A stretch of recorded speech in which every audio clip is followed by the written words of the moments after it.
All right, if Loving You Is Wrong fans, right off the bat, I am still unaware of when the show is returning for season 5. So, in case you clicked on this video wondering, hey, Jeremy has the news. No, no, no, no, no. When I find out, you will know. I will definitely do a video about the return date. But this is a fan requested video about Esperanza and Steven and whether or not those two are in a relationship, what's the foundation of the relationship, and if it's even going anywhere. But if you just clicked on this video and you're already disappointed that I don't know the date of the return of If Loving You Is Wrong, hey, I get it, but make sure you go ahead and click that like button and hit subscribe if you're new. We are less than 1,500 people away from 100,000 subscribers, so I'd really appreciate it if you help me out by hitting the subscribe button. Now,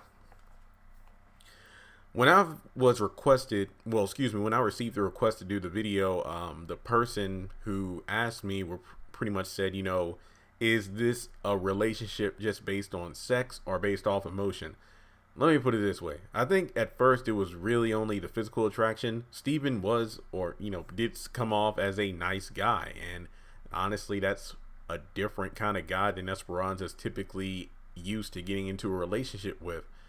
And it was clearly physical on her side. What was it? Didn't she like accidentally get paint on Steven's shirt, and then he took off his shirt and then took a shower, and she was kind of, you can tell lusting for him with her eyes. And then after that, sex, and Eddie came over, got mad, and then from there, those two kind of had a will they won't they kind of thing, and hey, I'll leave my light on for you, that kind of thing. She was trying to run the show, but Steven is a big boy and he's not really into playing those games. So let me just put it this way.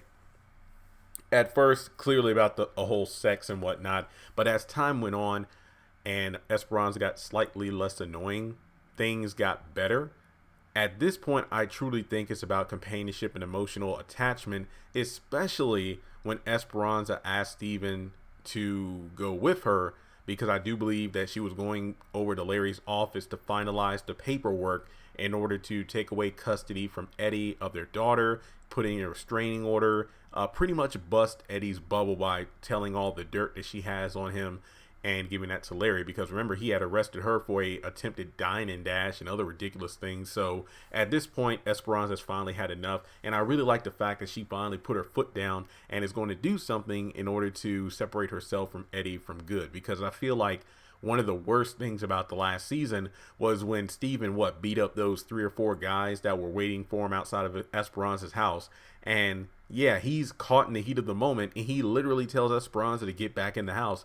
And then later on, when he came back to apologize and see how she was, she's like, you know what, Eddie was a nice guy too, and you see what he really turned out to me. So yeah, when I saw your angry side, it scared me. And I'm like, well, Esperanza, he literally stepped out of your house and got attacked by a group of guys, and you literally in your robe were going out into the front yard, and he told you just get back in the house, because there's no telling if these guys would have had weapons, because, he beat them up, but that doesn't mean one guy couldn't have went back to the van and got a gun. So he was literally trying to keep you safe. So him getting angry him directing his concern to you in an angry tone isn't as bad as, Eddie doing drugs and whatnot. So that's the one thing for me. Steven definitely seems more invested into whatever kind of relationship they have than Esperanza is. But like I said before, I truly think that they are really getting closer because of the fact that, she really needed the, support to actually go turn in the paperwork, and she chose him. So I think that Esperanza and Steven do have potential, but at the moment, I think, it's really a work in progress. Let's try to push away from Eddie, because, Steven already kicked his ass. Push away from Eddie, try to get her life back on track, and then, those two can actually pursue a full-on relationship. Now, I'm not saying Steven won't be there for Esperanza during that process, kind of like, what's his name, Rick, is helping Kelly out. So, as she's going through her trials and tribulations. So really, I'm not a fan, and you all know if you watch my have and have not videos and whatnot, I'm not really a big fan of pushing or shipping people together. Like, I might allude to it like, ooh, I noticed these characters looking at each other a certain way, but more often than not, the characters who people want to rush into relationships are the characters who really need to get their own self and their houses in order before really settling down for anyone else. So hope that answers the question.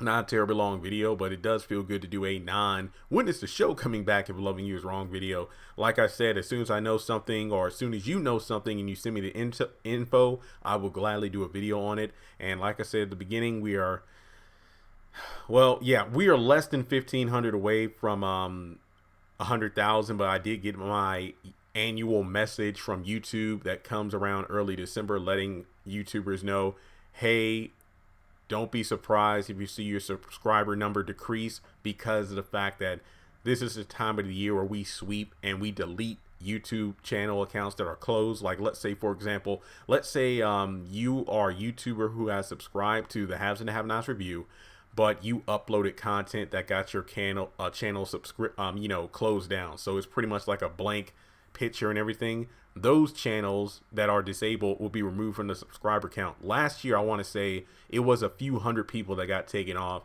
So that's why I'm pushing for 100,000. That way we can hit it early, get extra people. That way, if we do lose people, we won't get below 100,000. So that's why I've really been pushing for it more than ever. So with that being said, guys, hit that subscribe button if you already have. Please tell people about the channel. If you know of any have and have not, if loving you is wrong, or Tyler Perry Facebook groups in general, make sure you share my content there and just say, hey, this dude's really close to 100,000.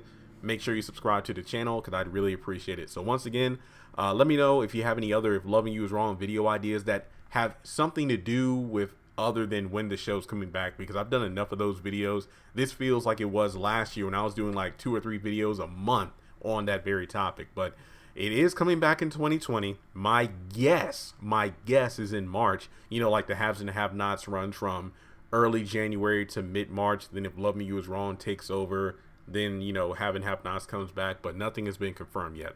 So I hope everyone has a great day, and I'll talk to you in the next video.